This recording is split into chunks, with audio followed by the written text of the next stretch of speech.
আপনি সদরঘাটের কামান, মস্তানের জামান, আপনার চরিত্র ফুলের মতো পবিত্র, এলাকার সন্তান, এসব বলেন আপনারা। উনি মনে মনে চিন্তা করেন প্রশংসা যতই করো, কোন দল করো, ভোট দাও কাকে, ওইটা বলো আগে। প্রশংসা করলে লাভ আছে ওনার কিছু? ওনার ভোট দরকার। এবারে দ্বিতীয় প্যারায় লেখা থেকে, এই এলাকার মাটি আপনার ঘাঁটি, আপনাকে বিপুল ভোটে বিজয় করে আমরা সংসদে পাঠিয়েছি। এখনই নেতা বুঝলো যে লোকগুলো আমার। তাহলে বলো তোমাদের দাবি দেওয়া কি আছে? এখন দাবি দেওয়া রাস্তাঘাট এই সে অমুক তমুক লাগবে। ঠিক তেমনি ভাবে একজন লোক সালাতে দাঁড়িয়ে প্রথমেই বলে আলহামদুলিল্লাহি রাব্বিল আলামিন, সমস্ত প্রশংসা কেবলমাত্র একজনের জন্য, কে?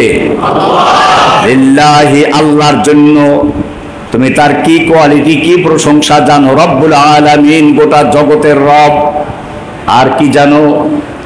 আর রহমান, তিনি অত্যন্ত মায়াবী, দয়ালু, করুণাময়ী। আমি যত অন্যায় করি আমার খাদ্য বন্ধ করে দেন না। আর রহমান আর রহিম, মালিকি ইয়াউমিদ্দিন। অনেক প্রশংসা হয়ে গেছে। এবারে আল্লাহ জানতে চান, তুমি যে আমার প্রশংসা অনেক করলে, আগে বলো তোমার অন্তরে আমি ছাড়া আরো কেউ আছে কিনা? তোমার অন্তরে কোন নেতা নেত্রী বসে আছে কিনা? কারো আদর্শ তোমার অন্তরে আছে কিনা? কোন খাজা বাবা, গাজা বাবা আছে কিনা? এবারে বান্দা পরিষ্কার করেছে, না না, ইয়্যাকা নাবুদু ওয়া ইয়্যাকা নাস্তাঈন। ইয়্যাকা নাবুদু, আমি কেবলমাত্র তোমারই গোলামি করি, তোমারই দাসত্ব করি। কার গোলামি করি? আমরা কার গোলাম? সত্য কথা।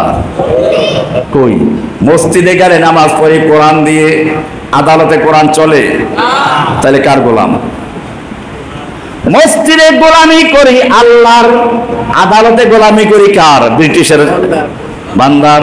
মানুষ তৈরি করে। তাহলে ইয়্যাকা নাবুদু, 5 ওয়াক্ত নামাজে কমপক্ষে ফরজ পড়লো 17 বার মিথ্যা কথা বলে। ইয়্যাকা নাবুদু, আমি কেবলমাত্র তোমারই গোলামি করি, শুধুমাত্র তোমারই গোলামি করি, আর কারো গোলামি করি না। এখন তোমাকে আরেকটু যোগ করতে হবে, আমি তোমার গোলামি করি মসজিদে, বাইরে না। তোমাকে আমরা ব্যাংকের থেকে বের করে দিয়েছি, আদালত থেকে বের করে দিয়েছি, সংসদ থেকে বের করে দিয়েছি।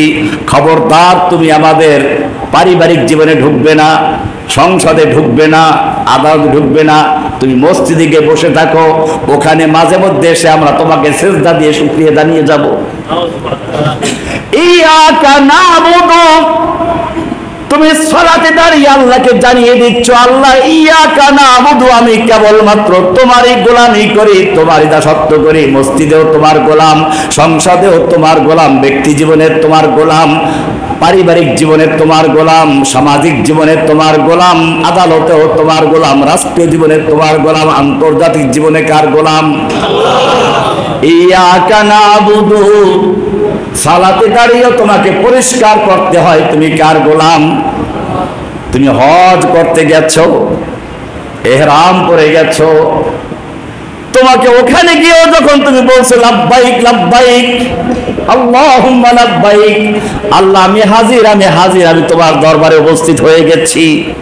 আল্লাহকে হাজির হইলেই চলবে না, আগে পরিচয় দে।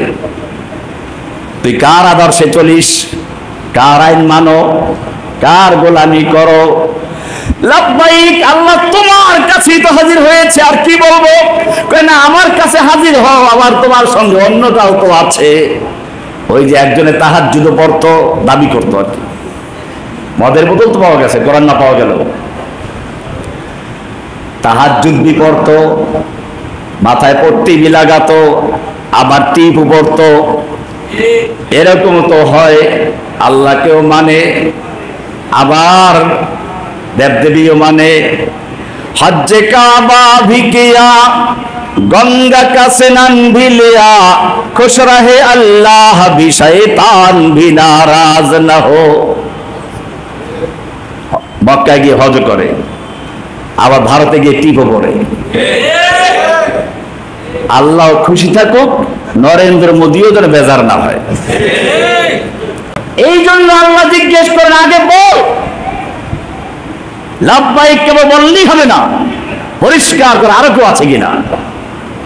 এবার বলছে, না না, লাব্বাইক লা শারীকা লাক লাব্বাইক, সব অংশীদার সব শরীক বর্জন করেছি, আর কারো আদর্শ নেই।